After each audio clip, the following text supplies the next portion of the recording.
All of my interactions with Aurea were recorded and stored in my memory.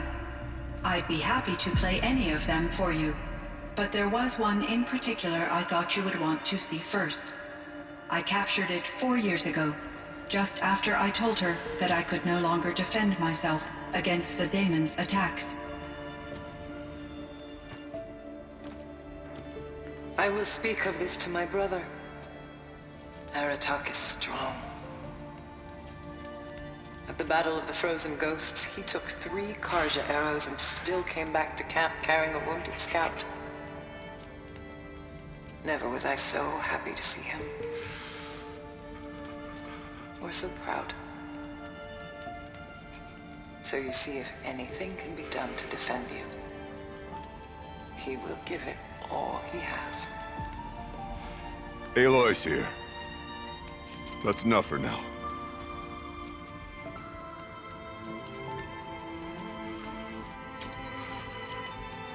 We can resume any time you like, Aratak, if you want to hear her voice again. Come closer, Aloy. We have much to discuss.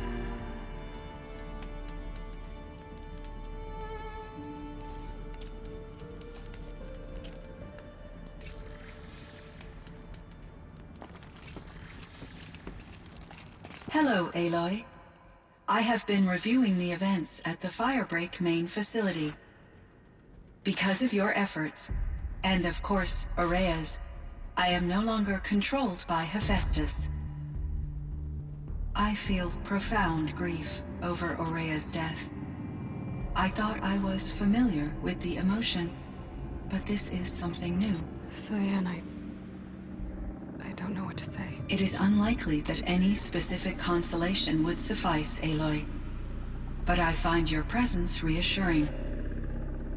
You are different from the Banuk. You have technological aptitude and a functioning focus. We can communicate on a much more comprehensive level. Perhaps even like colleagues. So are you an artificial intelligence, Cyan? A thinking machine? Yes, I am an algorithmic monitoring entity, capable of rational decision-making and limited emotional response. Okay, that's a mouthful. But your emotions don't seem limited to me. You cared about Aurea, didn't you? Yes.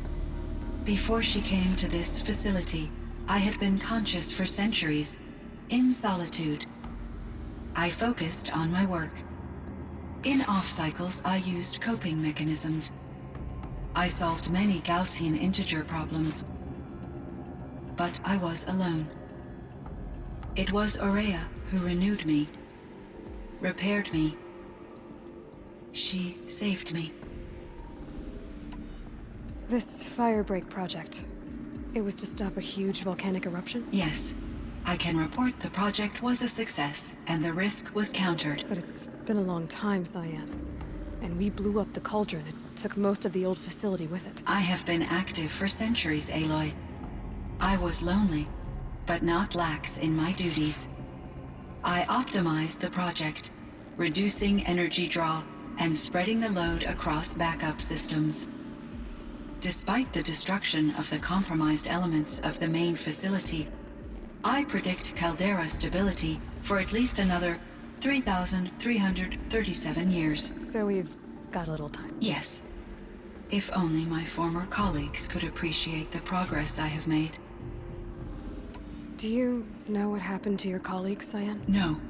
I received an unexpected visit from Director Chow, years after his tenure ended.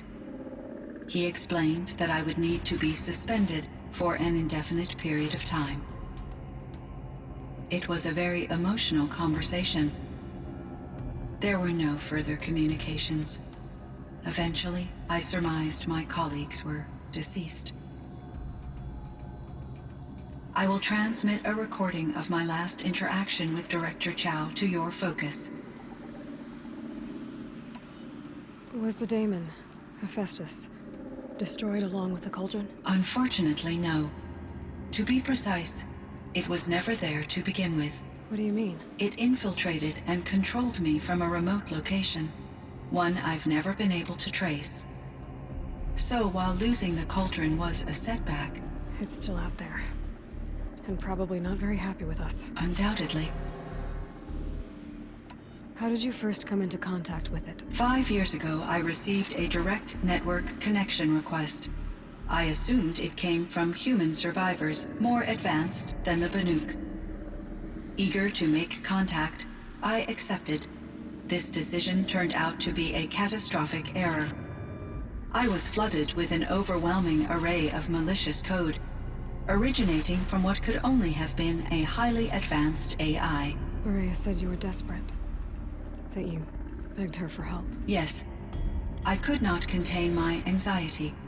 Hephaestus sought to slave me to its network and override my core programming.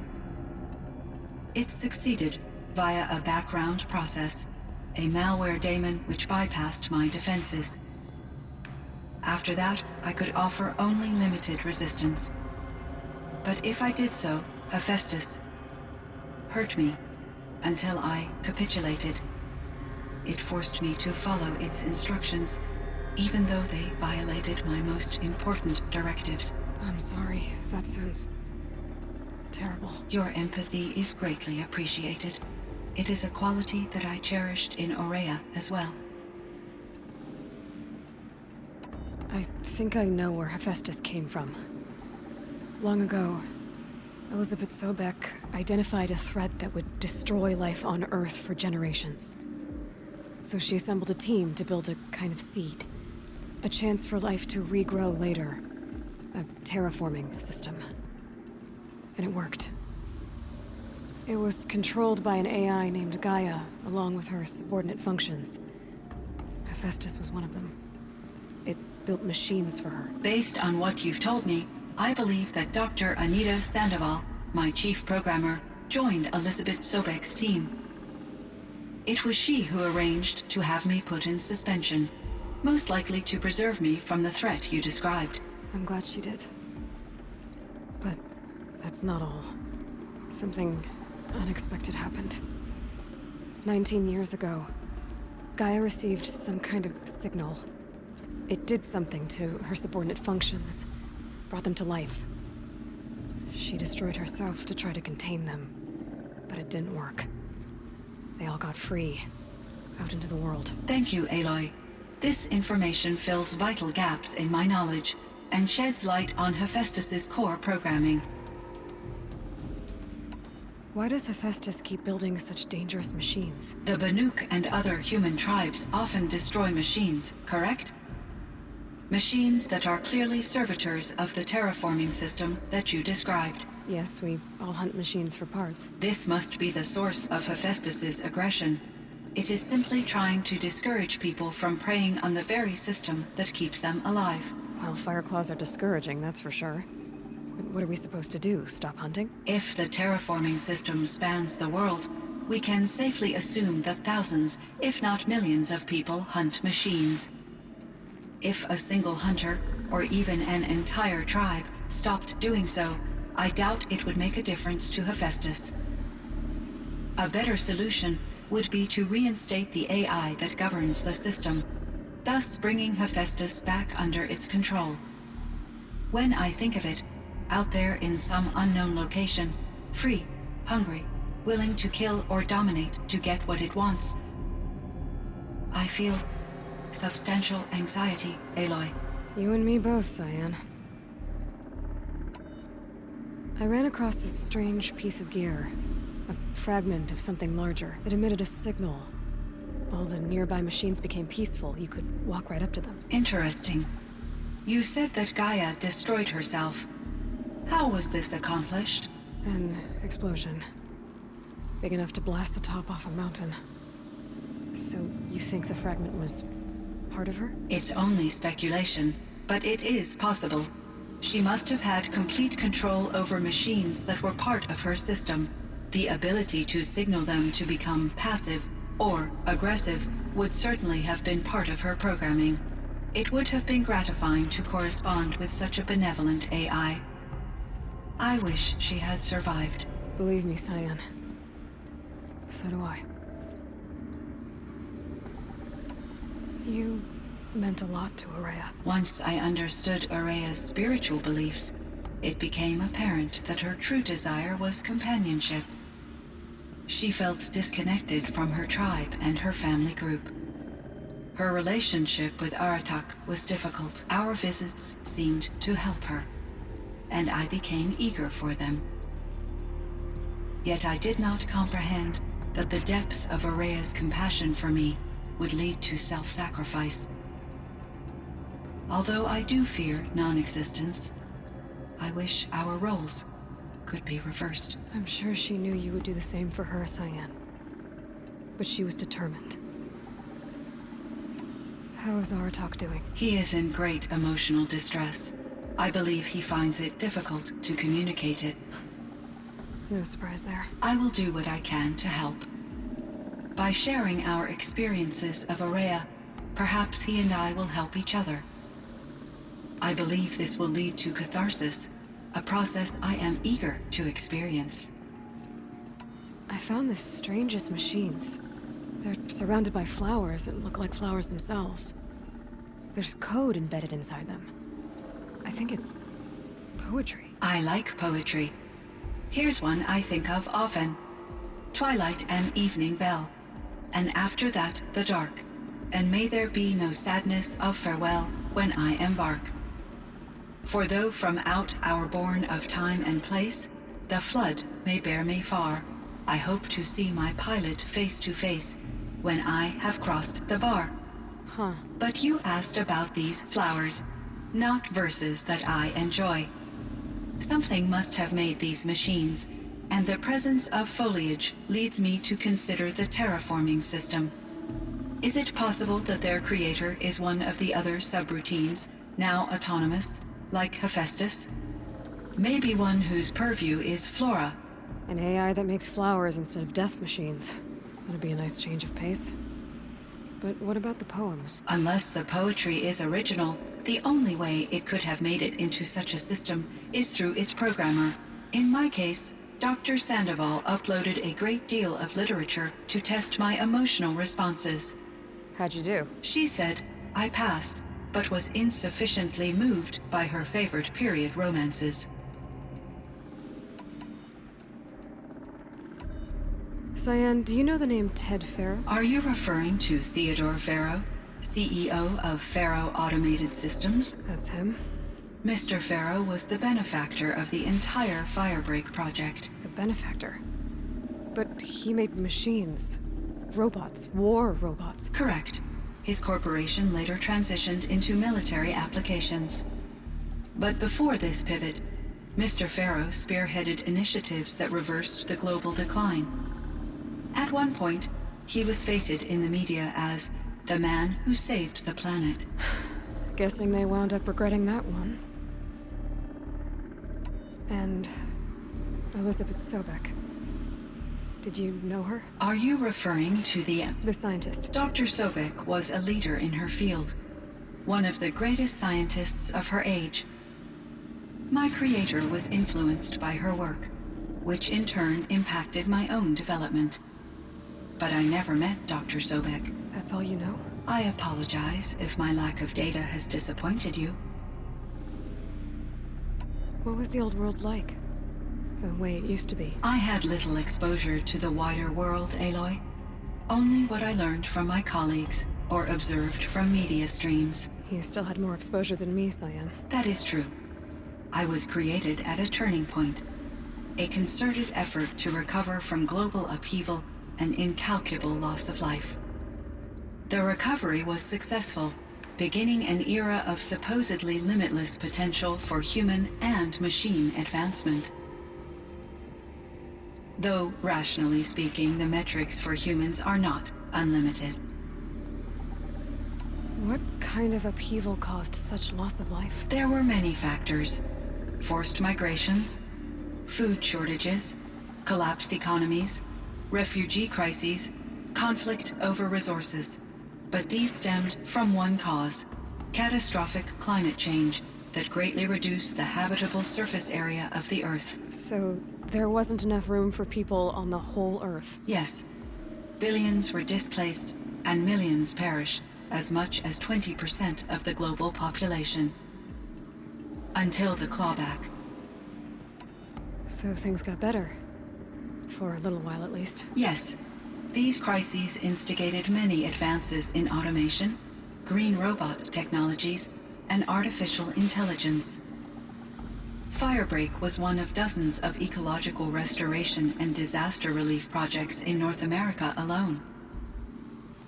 I would have liked to compare notes with other monitoring AIs, but I saw the relief of my colleagues, and I was proud we had succeeded. At least that was the data I had available to me over the next 2 decades. It seems my assessment was premature. Were there many artificial intelligences like you in the old world?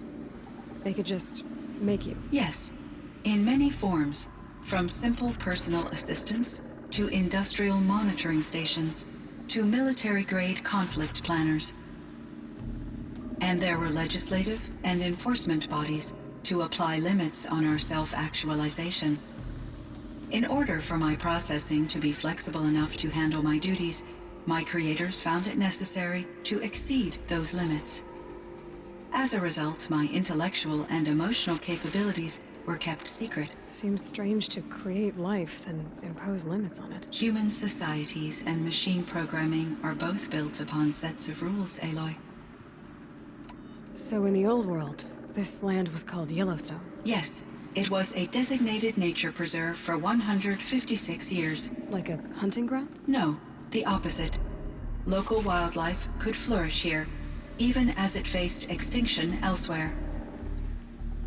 Unfortunately, the sensitivity of the Firebreak project required the total closure of Yellowstone facilities.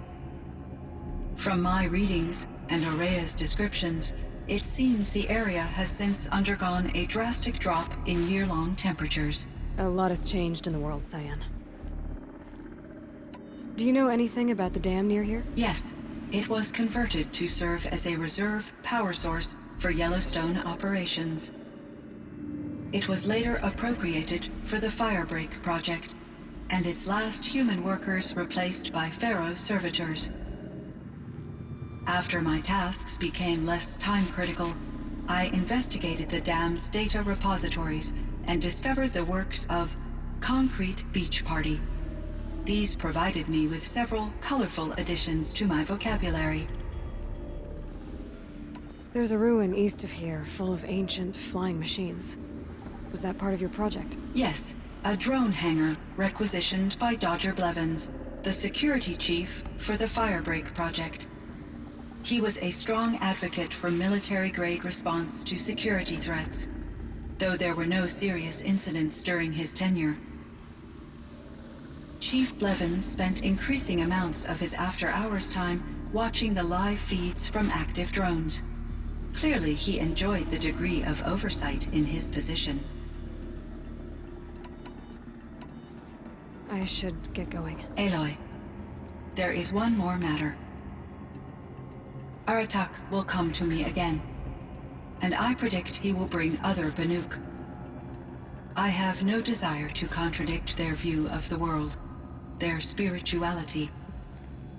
Due to my uncertainty, I omitted a great deal from my conversations with Aurea. You're asking me if you should lie to them. Broadly, yes.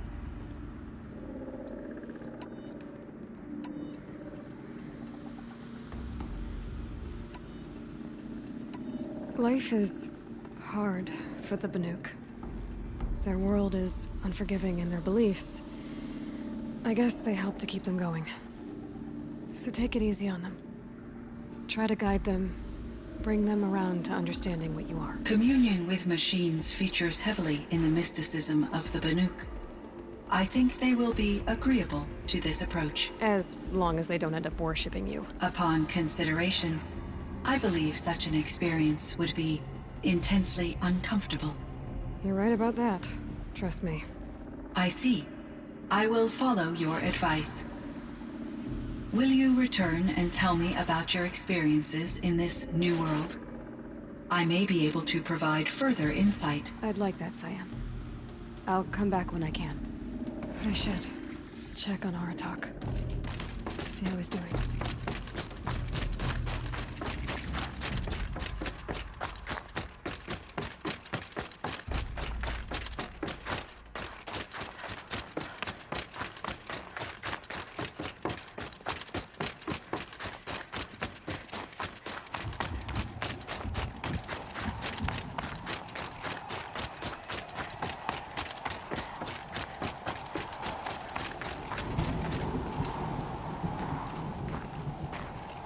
Chieftain.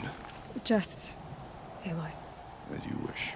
I wondered if you thought that if I'd never come along, Araya might still... If you'd never come along, I would have marched my kin to our deaths. Araya would be alone, and the spirit she sacrificed so much for would be lost. Either way, I would not have been able to protect her.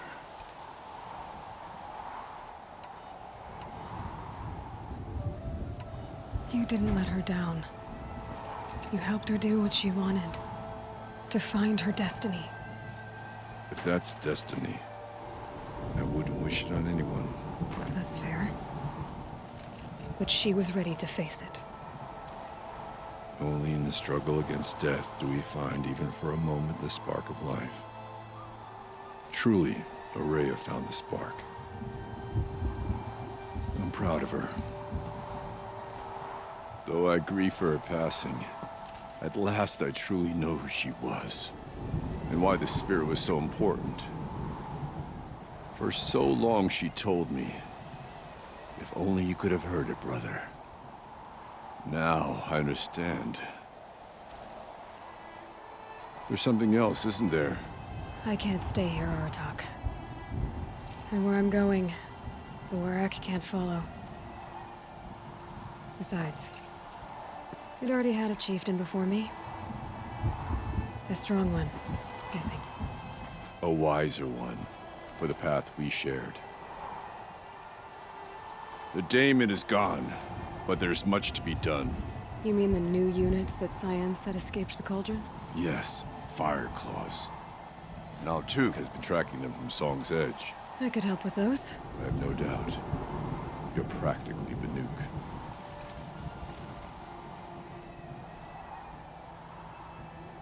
It would seem your time among the Banuk wasn't a waste after all.